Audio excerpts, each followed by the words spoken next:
there, I'm Mark from Spectrum Pulse, and now we got a big one, the debut from the Last Dinner Party Prelude to Ecstasy. So this is one of those bands that seemed to build buzz from out of nowhere, especially in the UK, which sparked a lot of discourse a year or so ago as to how they managed to nab so much industry traction and backing without a lot of groundswell or a huge social media profile. Now, from what I can tell, it was borderline old-fashioned. They met going to Black Midi and HMLTD shows, they formed a band, they had a couple very minor gigs, they got the attention of a pretty exclusive PR firm, and that to me is the interesting link. How the hell did that connection happen? And that got them a record deal with Island. And they spent the past year or so releasing singles, backing up some much bigger names, and winning some industry awards until they could properly drop a debut album. And hell, that's how a lot of bands were supposed to do when labels knew how to do their goddamn jobs. And for the record, Island is under Universal, speaking of label nonsense, and considering the Last Dinner Party are one of the extremely limited acts that are allowed to release an album while UMG is openly feuding with TikTok, and thus they lost them that level of promotion. Hell, forget Industry Plant, it's about as sink or swim as any major label debut is gonna face right now. So okay,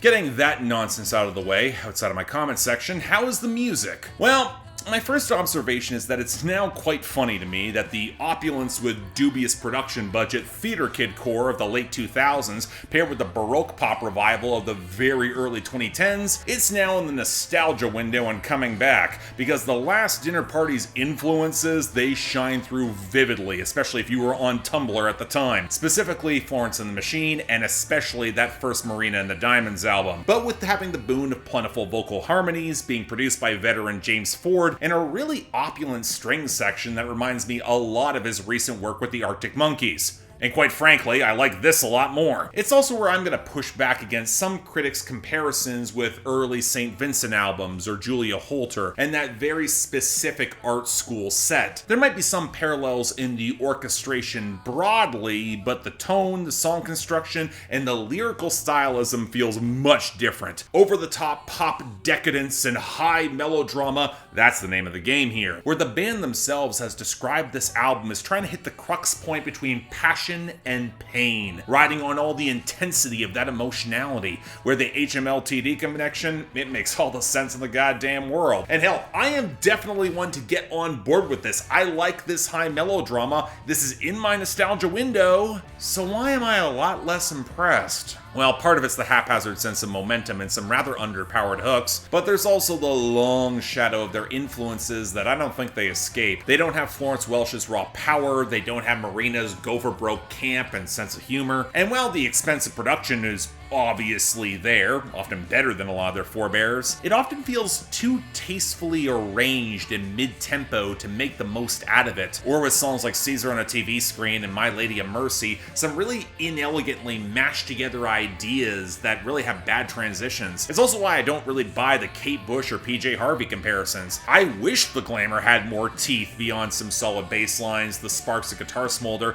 and some occasional wiry synth underscoring, that there was a more tangible sense of risk you got with PJ Harvey. Now this is of course where the lyrics come in, and yeah, again, I'm less impressed than I want to be. Mostly because there's a framework of interesting ideas that really could have used a couple more drafts to pull them coherently together. Part of the problem is that the Last Dinner Party, they really don't commit to owning their melodrama. This is not Chapel Roan. The album is literally bookended with Burn Away and Mirror. They want to highlight the commodification of their pain.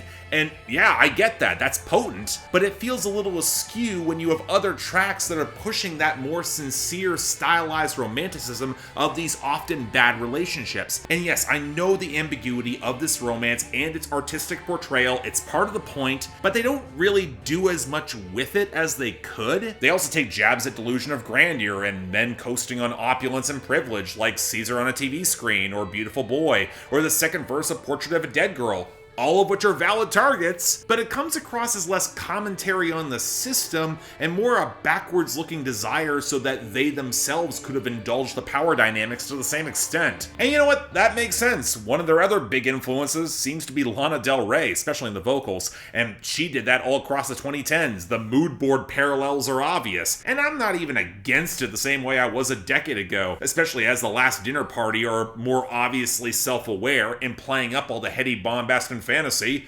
Wish Lana did more of that, but I'm not sure how far some of that self-awareness extends, and it does feel like some punches were being pulled. And it's frustrating because the seeds of interesting ideas are here, in both the rampant hedonism and some of the other underlying themes of feminine legacy, especially within families, between mothers and daughters on songs like The Feminine Urge, where they're also clearly aware of the women and the artists who have walked this path before them in order to make some of that deconstructive commentary. But it also becomes clear that's more subtextual and the emotional through line than one that's actually paid off in the text. More gestures than direct stabs, and I think that does diminish the album's power. It's a prelude to ecstasy that never actually climaxes, but it's certainly got some ideas as to why the climax didn't happen, but also doesn't really explore them as deeply as it could. And look, I know I'm being pretty hard on a debuting act with their first album, that with the benefit of age and time and future records, they're likely gonna pick up more of that nuance I want. But at the same time, when the ambition and industry backing is so prominent and obvious, I'm gonna put in the work to dig deep.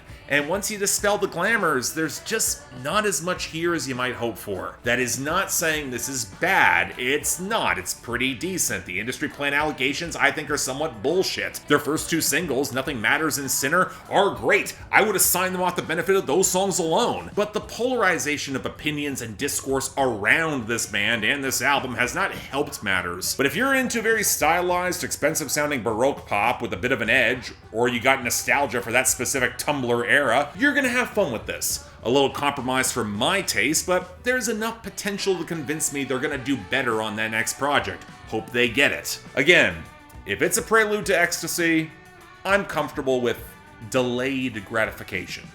So yeah, check it out. It's worth it. So yeah, thanks a lot for watching. If you'd like to see more, please be sure to like, share, drop comments, and subscribe. I had to reshoot this review because about half of it was out of focus. Man, that pissed me off. But beyond that, I'm sure I said something contentious about this act. Take all the discourse down to the comments section, drive up that engagement. I'd love to see it. Beyond that, anything else I might be able to do to improve my presentation, I'm all ears. And if you all want to continue talking with me about this on my Discord per se, or hell, just want to support the channel or get other albums on my schedule, link to my Patreon right over there. Don't feel obligated. Tough times. The option's just available. Till then, I'm Mark. You're watching Spectrum Pulse. And I'll see you next time.